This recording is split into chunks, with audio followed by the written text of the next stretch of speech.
Tonight, we will take you inside the White House for a cable-exclusive interview with the 45th President, Donald J. Trump. Now, it's been a very busy first week for our new commander-in-chief. Earlier today, we asked President Trump about his agenda, mainstream media bias, repealing and replacing Obamacare, his upcoming nominee for the U.S. Supreme Court, fighting ISIS, and if the job of the presidency has changed him. Let's take a look. Mr. President, good to see you. Thank you. What a week this has been. It's been a great week. We have accomplished a lot. Well, that's what I want. First, I got some time to talk with you earlier in the week in the Oval Office. And the thing that really stood out to me is you seem to be enjoying yourself and very focused on all the promises you made in the campaign. Is it your intention to keep every promise? Well, I'm going to keep as many as I can. You know, politics is tough. Sometimes you make a promise and for some reason you can't because you have opposition on the other side that raises their hand and they make it impossible. But I'm going to keep a lot of them, and I've kept a lot of them already. Everyone's talking about it. And we're going to do things that I said we were going to do. And we're going to take care of a lot of people that were mistreated by government for many, many years. And that's really how I won the election in the first place, Sean. You know that better than probably anybody. Let's talk a little bit about the executive orders on Syria, Iraq, Iran, Libya, Somalia, Sudan, and Yemen, and 120 ban. That goes to the promise of extreme vetting. Totally extreme. And beyond just those countries, we're going to have extreme vetting. We're going to have extreme vetting for people coming into our country. And if we think there's a problem, it's not going to be so easy for people to come in anymore. You look at what's gone on. I mean, we could just go one after another, but then you go to other countries and you look at Nice, and you look at different places all over Europe, and you look at what's happening with Germany. It's a mess. The crime is incredible. And we're just not going to let that happen here. Would it be gambling if at some point when there is a procedure in place, if you can't ascertain whether or not somebody's been radicalized or not, or if radical groups actually train some of their soldiers to say the right things to get in, but if you can't positively ascertain they're safe and find out what's in their heart, does that mean no go? You won't gamble? Well, I tell you what, you use the right word, gamble. We don't want to have gambles. Our country has a lot of problems, well beyond this. And I found out a lot over the last week. I mean, we have serious difficulties. We don't need another difficulty. Right now, the FBI has over 1,000 investigations going on, 1,000 on terrorism. In all 50 states. All over the place. And these are people that we let in. We don't need this, all right? We don't need this. Some people have come in with evil intentions, and, you know, most haven't, I guess. But we can't take chances. You know, the word gamble is an appropriate word. It's a big gamble. You're throwing something up. Look, I love this country. You love this country. We can't let this continue to happen. We've taken in tens of thousands of people. We know nothing about them. They can say they vet them. They didn't vet them. They have no papers. How can you vet somebody when you don't know anything about them and you have no papers? How do you vet them? You can't. On your show, I've seen that they have FBI agents. They have all these people that you have as experts. They say it's impossible to vet them.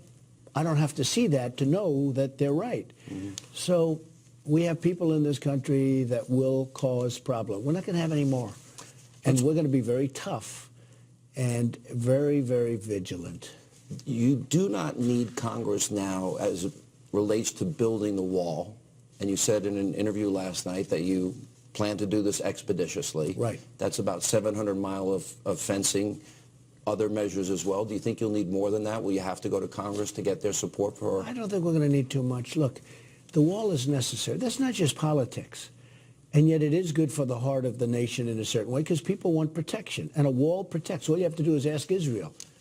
They were having a total disaster coming across, and they had a wall. It's 99.9% stoppage. A proper wall, not a wall that's this high like they have now. They have little toy walls. I don't know why they even wasted their time. If you ever saw where they build a little ramp over the wall, I don't even know why they build a ramp. It's cheaper to knock it over. You're talking about a real wall, impenetrable. I'm talking about a real wall. I'm talking about a wall that's got to be, like, serious. And even that, of course, you'll have people violate it, but we'll have people waiting for them when they do. We have a great man, General Kelly, who just got approved very quickly by the Senate, recommended highly by General Mattis and others. and he's going to be taking very good care of us, Homeland Security. He's going to be taking very, very good care of us. And, you know, when he was named, he didn't even give an order yet. And all of a sudden, the border started tightening up. You saw that. Mm-hmm. It was on a lot of different shows. They talked about the borders tightening up just by naming General Kelly. Let me go to a big decision you're going to make next week. You've announced on Thursday you will make your Supreme Court choice announcement. 2 questions on that. One, will it be from the list that you gave out during the campaign? The answer is yes. Will it be an originalist? I don't want to say that. You're going to see on Thursday. Have you made your decision? I have made my decision pretty much in my mind, yes. Next question. It's subject to change at the last moment, but I think this will be a great choice. Chuck Schumer, others threatening, we've never had a Supreme Court justice filibustered, but there's a chance that might happen. Hey, if that happens, would you want Mitch McConnell to use the nuclear option? Yes, I would. You would? I would. Have you talked to him about it? We have obstructionists. These are people that don't want to. I almost think they have what they did to Jeff Sessions, who's a great man and a wonderful man, and then they delayed it another week because they have a 1-week delay option. That's not fair to a man. Other people are delayed. Look at Pompeo for CIA. This is a great choice. Everybody agrees. And they delayed him a number of days also, even though he was fully approved and voted on by, you know, I mean, very, very great choice. And why are they doing that? They're obstructionists. I'll tell you what, they're obstructionists. I go to a meeting with them that's supposed to be a very quiet meeting, nobody talking outside of the meeting.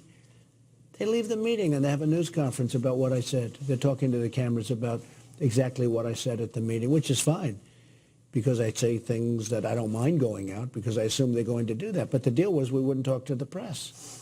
And they go out and they talk to the press. Leaking in Washington, that's a shock. No, but I mean, they talk to the press like 15 feet away from the door. It's not like they called up when they got home. Right. So look, these are obstructionists, and that's fine. Let me ask you, I don't remember you saying this in the campaign, and I was on the road with you quite a bit, and we did a lot of town halls together, but you're now talking about a 10% reduction in spending, in other words, eliminating baseline budgeting, a 20% reduction in the government workforce. How important is a balanced budget to you, and were you surprised Republicans before you got here raised the debt ceiling $9.7 trillion? So a balanced budget is fine, but sometimes you have to fuel the well in order to really get the economy going. And we have to take care of our military. Our military is more important to me than a balanced budget because we'll get there with a balanced budget. But we have a military that's really depleted. And I'm negotiating the price of airplanes. Can you believe this? But I understand airplanes. I've heard you got the price down quite a bit already. I cut off hundreds of millions of dollars off one particular plane. Hundreds of millions of dollars in a short period of time. It wasn't like I spent like weeks, hours, really less than hours, and many, many hundreds of millions of dollars. And the plane's going to be better. But you do want that 10% short of the military. I want a balanced budget eventually, but I want to have a strong military. To me, that's much more important than anything. One of the worst ways it seems to spend money is going through the Washington bureaucracy. Every congressman has their pet project. There's been talk about infrastructure. Anywhere the Democrats want $1 trillion. Right. I think you talked about $137 billion to start. Is that something you want to pay as you go? Is that something you'd rather... Look, our country's in bad shape. We've spent $6 trillion in the Middle East. $6 trillion, Sean. Right. Okay? How the hell do we do this? It's crazy. And by the way, just so you understand, the Middle East, I don't want to be like, you know, they said the speech can be dark on occasion. Well, we spent $6 trillion. When I was interviewed last night by David Muir, he said, aren't you going to make them angry? I said, angry? How can they be more angry than they are right now? Who are we going to make angry? I thought it was a sort of strange question. But aren't you going to make them angry? I said, they're all angry now. The whole world is angry right now. There's such problems in the world and such anger. But we spent all of this money in the Middle East and other places. In the meantime, we have to rebuild our country. We have to rebuild our infrastructure. Some Republicans are fine with it. Some Republicans don't like it. Actually, probably the Democrats like that more than the Republicans because that's always been one of the things. But John, our roads, our bridges, our highways, our schools. Our country is in bad shape. Yeah, by the way, I hear your helicopter out there in the background. It's all right. You took great pride in meeting with carriers, saving jobs, meeting with Ford, saving jobs. You've met with union General people. Motors, $7 billion, Fiat, by the way. Chrysler. Yeah, we have a lot of plants that are going to be built in Michigan and Ohio and North Carolina and Pennsylvania. And I've only been here for 4 days. But they understand. They understand that if they build a plant outside of the United States, fire all their employees, when that product, whether it's a car or an air conditioner or a washing machine, when that comes through the border, it's going to be heavily taxed. That's the way it is. But you want to get rid of 75% of regulations? Yes, I do. Or more? 75 or more. Paul Ryan said a by the way, 20% corporate tax rate. You want a 15%. By the way, the 75%, and we will have the same amount of protection for the consumer, because that's very important to me. But we'll also be able to create jobs, because right now you can't even start a company in this country. Right. The media, a little bit of a contentious start, if you will, with them. They want to, I've seen now the New York Times, CNN, NBC, they've used the word liar to describe you as it relates if you're talking about crowd size or They're voter very fraud. hostile. These are very hostile people. These are very angry people. But they also colluded against you in the campaign. Yeah. And my question to you Well, they're is... very dishonest people. The media is very dishonest. I've been saying it. I say it openly. I said journalism's dead, so we agree.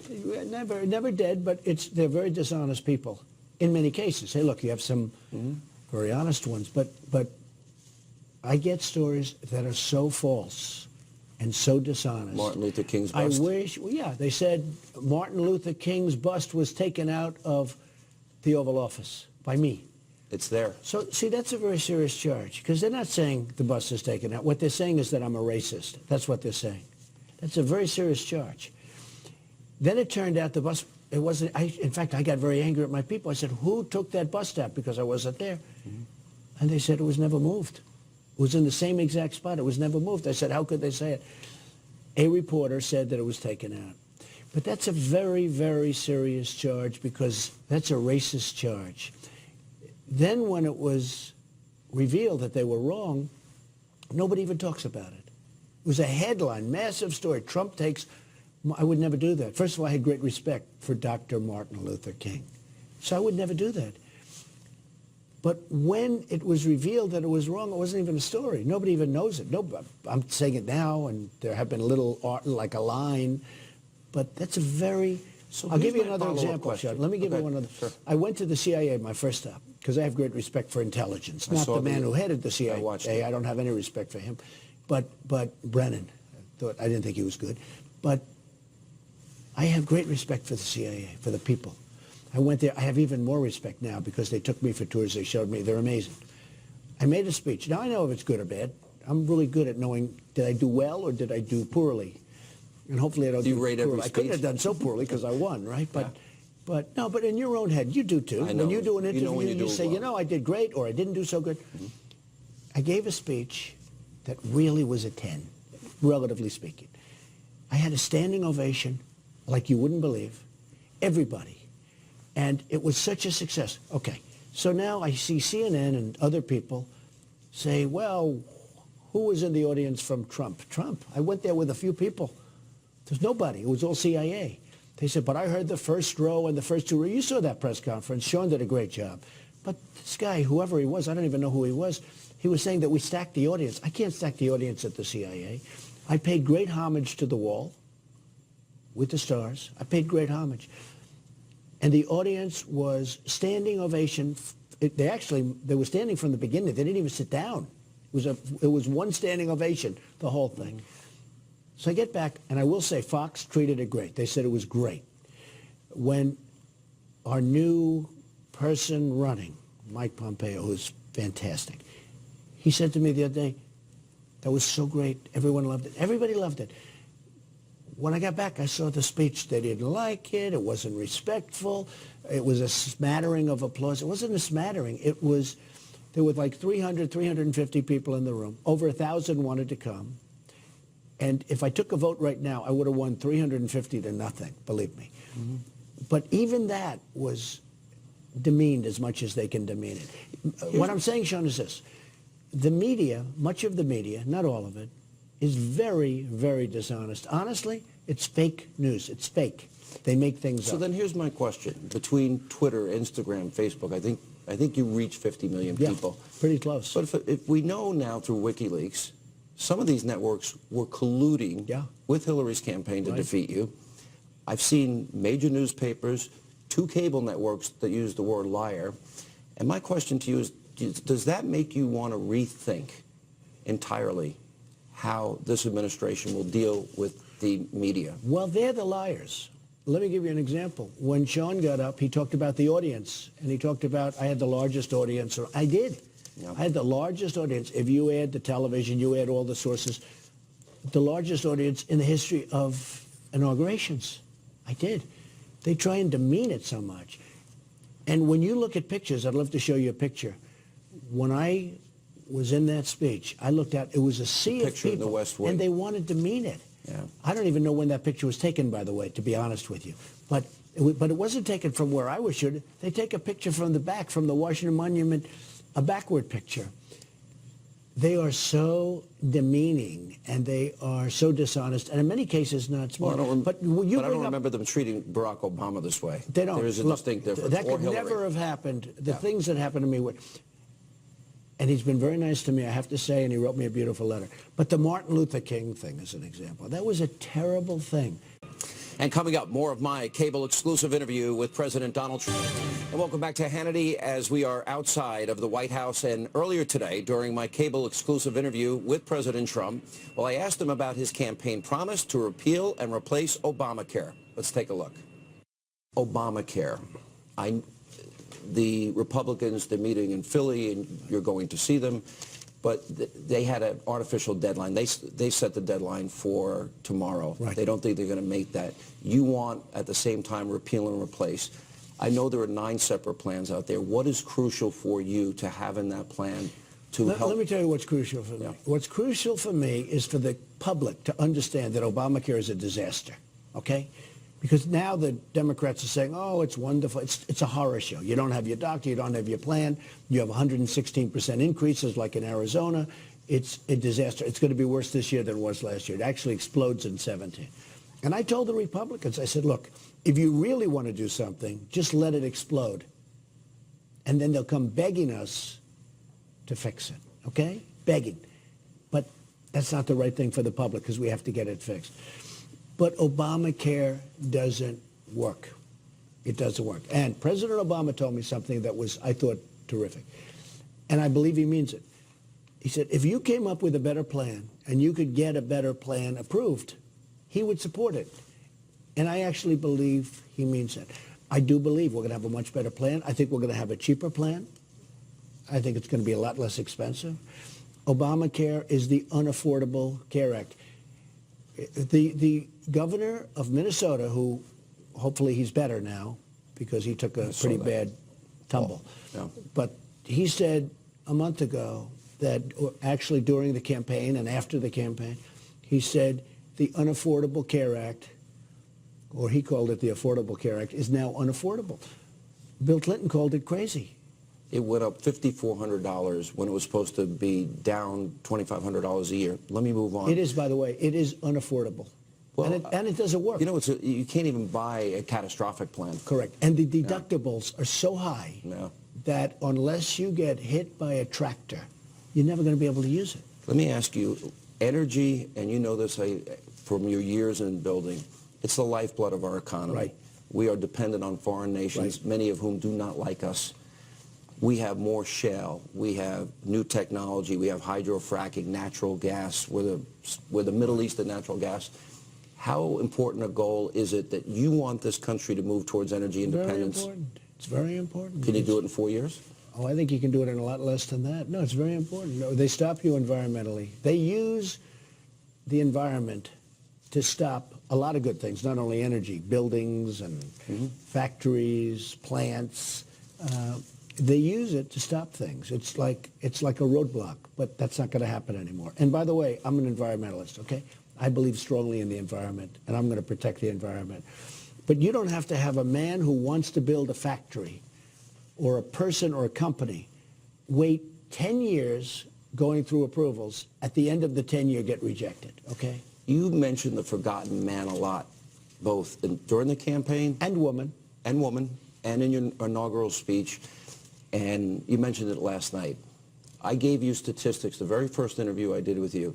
95 million Americans out of the labor force, nearly 50 million in poverty, 44 million Americans on food stamps. I've never heard you say that, Sean. I say it every night. Kidding. One day you asked me, what are those kidding. numbers you give? You said, but explain, by getting rid of regulation, energy independence, jobs that'll be created, a 15% from the highest corporate tax rate to the lowest corporate tax rate in the industrialized world, and repatriating trillions. How does that help and impact those people I talk about all the time? Well, hugely. We're going to have jobs. We're going to have good jobs. We don't have good jobs anymore. We're going to have good jobs. Look at what I've done recently. Ford's moving back, and General Motors is going to be spending massive amounts of money, and Fiat Chrysler, the head, who's a highly respected man, Sergio, flew all the way from Italy to go to the meeting 2 days ago. They're going to spend a lot of money in the United States. Foxconn, $7 billion. Foxconn, Alibaba. Alibaba, who's a great guy, by the way.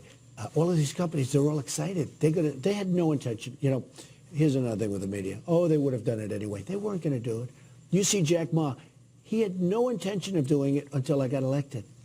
And he went down and he said, I'm only going to do this because of Donald Trump. And nobody put that in the papers, which is okay. What difference does it make as long as he does it? And he's going to do it. These are great people. These are great companies. And they're going to spend a tremendous amount of money. And it's all because they know how good it's going to be. And what it means is jobs. And trade deals. You got rid of TPP. You want all bilateral trade agreements now? Look, here's the problem. Number one, they didn't do anything on currency devaluations, which is a killer for our country, because we don't do it and everyone else does it, and they just absolutely But you want bilateral? Absolutely. We're going to make deals with every one of those countries. And you know what? If the deal doesn't work out, we terminate the deal. Mm-hmm. When you get into the mosh pit, I call it, where you have all these countries together, you can't get out of the deal. And you take the lowest denominator. In other words, you have countries that don't treat us well. They're in there. We want to deal with the ones that treat us well, and if they don't treat us well, we terminate, or we give them a 30-day notice of termination, and then they come back and they want to renegotiate during that 30 days, and we get a better deal. We don't make good deals anymore. You almost wonder, who does these deals? How did it happen? So just, look, to sum up, we're going to make great trade deals. We're going to bring back jobs. We're going to have a strong military. We're going to do great. And coming up, I asked President Trump about the threat of radical Islam. Welcome back to Hannity. We are back in Washington, D.C. We are outside the White House. And today, during my sit-down interview with our 45th president, Donald Trump, well, I asked him about the threat of radical Islam and how he plans to defeat it. And here's what he told me. One of the problems we have is evil in our time.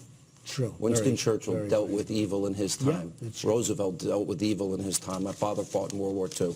But they had evil with uniforms on. That's true. Okay? This is different. We have evil that lurks around the corner without the uniforms. Ours is harder because the people that we're going against, they don't wear uniforms. They're sneaky, dirty rats. And they blow people up in a shopping center. And they blow people up in a church. These are bad people. When you're fighting Germany and they had their uniforms, and Japan and they had their uniforms, and they had their flags on the plane and the whole thing, we are fighting sneaky rats right now that are sick and demented, and we're going to win. Waterboarding black sites came up in your interview last night, and I was thinking, if I had an opportunity to speak with David Muir, I'd say, okay, two guys go into your house, they kidnap your child, one guy gets away with your child, you tackle the other guy. That guy knows where your child is. Would you not waterboard that guy? So waterboarding used to be used because they said it really wasn't torture. It was the one step slightly below torture. That's why waterboarding. That's why it was legal. I mean, torture is real torture. Okay, waterboarding is, I'm sure it's not pleasant, but waterboarding was just short of torture. When, you know, all of a sudden they made it torture. So here's the story. Look, I spoke with people the other day who are in this world that we're talking about. They said, absolutely it works. Absolutely. Now, General Mattis said that he doesn't intend to use it. I'm with him all the way. Do I believe it works? Yes, I do. Well, we actually know it works. I interviewed, there were only 3 people that America waterboarded. One of them was Khalid Sheikh Mohammed. Right. That led us to the Courier, which led us to bin Laden. That's right. And I know because I talked to the guy that was running the program at the time. In my opinion, it works. All right. I want to ask about... You have even a doubt that it works? None. Neither do I. None. Not one. And I watch these people on television. Oh, Donald Trump's in favor of torture. Look, we had people that knocked down the World Trade Center. We have people that go into a club and they blow everyone up. We both lost friends that day. Everybody did. Thousands of people. We have people all over the world we're talking about. We're not just talking, we're talking all over the world. They go into a club and they machine gun everybody down. And then we're not allowed to waterboard? It seems so foolish and so naive. But this is what we have to put up with. But here's the story. I would ask David Muir, if they kidnapped your kid and you had one of the kidnappers, what would you do to get the location of your child? Or do you want him to talk in 48 hours from now by being nice to him? Okay? It's over. Okay? At that point. And by that time, it's too late. So I'm not into it. I will tell you, though, it works. And I just spoke to people who told me it worked, and that's what they do. I spoke to the guy that ran the program and saw the waterboarding of those 3 people. Let me ask you this. I'll go through these very quickly, the countries that you're going to be dealing with now. Israel, one of our closest partners. Right. Prime Minister Netanyahu is coming. One of the big issues is the embassy, Tel Aviv to Jerusalem. How important is it to repair this relationship, and what about that move of the embassy? It's repaired. It's repaired already? Got repaired as soon as I took Within 5 minutes? Yeah, it's repaired. We have a good relationship. Israel's been treated very badly. We have a good relationship with them. And you're holding back the money, the last-minute money that President Obama gave to the Palestinians? We're going to see what happens, yeah. I don't want to talk about it. Where do you stand on the embassy from Tel Aviv to Jerusalem? I don't want to talk about it yet. Not it's yet? Too early, no. Okay. How about, I know you spoke to General al-Sisi. Did you ever see the speech that he gave on radical Islam? Yes. And do you believe he could be... We have a very, very good relationship with the general. We're going to have a very good relationship with Egypt.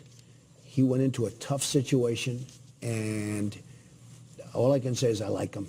Do you trust the Saudis? Over the years, I would argue they've been very duplicitous. Yeah, I don't want to tell you about that. I don't like talking about how I feel about people because I don't want to be put in that position. I hope I get along with everybody, but it's possible I won't. A lot of money is being spent from certain countries on radicalizing people. I don't like that. I don't like that. Have you talked to Vladimir Putin yet? So much came up about this. Have you had discussions with him? Well, no, he called me after I won, but I haven't had a discussion, but I understand we will be having a discussion soon. How about the leaders of China? Yes, I have spoken to him, and we have been dealing a little bit with China. And I know you spoke to the leaders in India. What about Pakistan? Yes, I have. Yeah. Let me ask this. I think this is important. I actually agree with you wholeheartedly about the Iranian deal. Would you? Well, I think it's one of the worst deals I've ever seen. And I'm not just talking about nation ransom deals. No. Yeah. I think it's how about $1.7 billion? And that was a ransom payment. Yeah. In cash. $1.7 billion in cash, but $150 billion. But that's not even the important thing. I think it's one of the worst deals I've ever seen. And why Kerry didn't get up out of the chair and leave is hard to believe. Let me ask you about the power of the pardon, which is absolute for a president. One night, I know you were watching my show, and I had the mother of this young sailor who is spending a year in jail because he took 6 pictures for his own use in a submarine, and you were comparing it. Would that be something early on you would consider? I'm actually looking at Christian it right now. Saucier. I think it's very unfair in light of what's happened with other people. I think it's very, very Did you hear the unfair. story of Clint Lawrence, another guy? Got 30 years. He was doing his job, protecting his team in Afghanistan. We're looking at a few of them. And by the way, if another event didn't happen, I would look at him. But how can you have somebody else get away with such a tremendous amount, and then this person who takes a picture of his desk on an old submarine? Look, if China or Russia wanted information on that submarine, they've had it for many years. That I can tell you. When you saw the Women's March this weekend and you hear Madonna say, I thought an awful lot about blowing up the White House. Imagine if I said that when Barack Obama was here. Honestly, she's disgusting. I think she hurt herself very badly. I think she hurt that whole Cause, yeah. I thought her and a couple of others, but I thought she was, in particular, I thought what she said was disgraceful to our country. Last question, and then you're going to take us to the Oval Office, which is nice. You were very passionate last night about Chicago and about the violence. In the course of Barack Obama's presidency, 4,000 people died, murdered, and another however many thousand were shot. You might go in and help fix it if they can't fix it. You had many people shot last night. The news this morning is that many, many people were shot last night in Chicago. Chicago is worse than some of the countries you read about in the Middle East where there's wars going on. Mm-hmm. And there's no reason for it. It's a war zone. There's no reason for it. And coming up, President Trump takes me inside the Oval. It's an inauguration night. You gave your speech. Right. You go to the balls. You come back, and you're in the White House in the residence with Melania. Right. And by the way, that's Marine One right there. That is right. And so my question is, what'd you say? What are you thinking? Well, it was a beautiful evening. It was an incredible day. People liked the speech, which was good. Yeah. Just somewhat of a surreal experience, to be honest with you. I'm sure. But I don't have too much time to think about it because there's so many things to do, so many problems to solve. You know, that's not bad. What a beautiful helicopter. Yeah, it's beautiful. We're a country that has some difficulty, to put it mildly, some very difficult situations. But we'll get them straightened out. I have known you for years. And on a personal level, whenever I've ever talked to you, it's either 11 p.m., 12 midnight, 1 a.m., or 5 or 6 a.m. You're a workaholic. Well, I like working. I don't think I'm a workaholic. I just like what I'm doing. I don't go too much with the vacations because I'm bored. You get bored on vacation? And the good thing about this, I have plenty to do. Yeah, so you're busy now. There's plenty to do. So the ultimate, I would say. Hard on your family. For example, I met your son, your 10-year-old. What a wonderful, smart, charming kid. And then they attack him. That's got to hurt you. Well, Saturday Night Live, a person from Saturday Night Live was terrible. It's a failing show. It's not funny. Alec Baldwin's a disaster. He's terrible on the show. And by the way, I don't mind some humor, but terrible. But for them to attack, for NBC to attack my 10-year-old son is a disgrace. And he's a great kid. And he's a great boy. And it's not an easy thing for him. Believe me. I know you talked a little bit about this, the nuclear codes. How long was that meeting? How in-depth is it? Well, I don't go into it. I can tell you, though, that's serious stuff. And when you see the kind of destruction that's explained to you, you realize that getting along with people is a very good thing. And that's when you said about Putin. If we can get along, we'll get along. I don't know Putin, but if we can get along with Russia, that's a great thing. It's good for Russia. It's good for us. We go out together and knock the hell out of ISIS, because that's a real sickness. You know, the whole ISIS thing is a real sickness. But if we get along with Russia and other countries, not just, we should get along with everybody if we can. Now, in some cases you won't be able to, but we got to try. In many cases, it's going to be harder with, I've always said there's a clash of culture or civilizations. You know, countries that practice Sharia. By the way, we're in the Oval Office. This is the Oval Office. It's a great statue of That's Lincoln. Abraham Lincoln. By the way, there's the bust. There's the bust. The bust of Martin Luther King, which was falsely reported that it was taken out of the office. When I arrived, it was immediately taken out. These are lying people. These are bad people. And Martin Luther King is here, will always be here. And the apology was this. Yeah. Did you pick and every look who's painting above. in here? Look, Alexander Hamilton, Thomas Jefferson. We get a shot of these. I did. You picked every painting? I moved paintings around the White House. I just thought it would be great. So we have George Washington, Honest Abe Lincoln. You have Andrew Jackson, who they say was the most like my campaign because his was a vicious campaign. It was a pretty rough campaign. We have a book on Adams and Jefferson. That was the most vicious campaign in the history of our country until this campaign. When you first walk in this office every day and you think of it, It's great. Just take a look. And look at my desk. Papers. You don't see presidents with I got one question about the desk, and you have Ivanka and Jared have young kids. Are we going to see one of the young kids maybe crawling through there? Could be. I think that's a good idea before they get too old. Yeah. But that was John. That's a secret door Yeah. in that desk, and that was a famous picture. Why did you pick that desk? Well, it was Ronald Reagan. It was a lot of great presidents, actually. FDR, Roosevelt. We've had a lot of great presidents using this desk, and I thought that would be the appropriate desk. You know, when I came here, you have a right to use your desk and this, and you can pick. They have like 7 desks. You were very impressed with your phones, too. Well, I have great phones. I have phones that, let me tell you, the technology that we have in this country is incredible. Unfortunately, perhaps we don't use it, but Well, we need to. it is great. And the experts that do this work, we have really brilliant people doing it. I assume you're going to be putting, there's a picture of your father that Picture you of just my added. father, right? That wasn't there That's yesterday. right. No, it wasn't. I just added that. That's Yeah. good. You know that, huh? I did notice Well, you that. picked that up fast. And why did you choose the rug of Reagan? You could have also designed your own. Yeah, and others, but I thought that, first of all, I liked it. I like the look. I like the lightness. And I like having it be Reagan. I like Reagan. I disagreed with him on some things, primarily trade. Trade, yeah. He was not as strong on trade as I felt he should have been, but that's okay.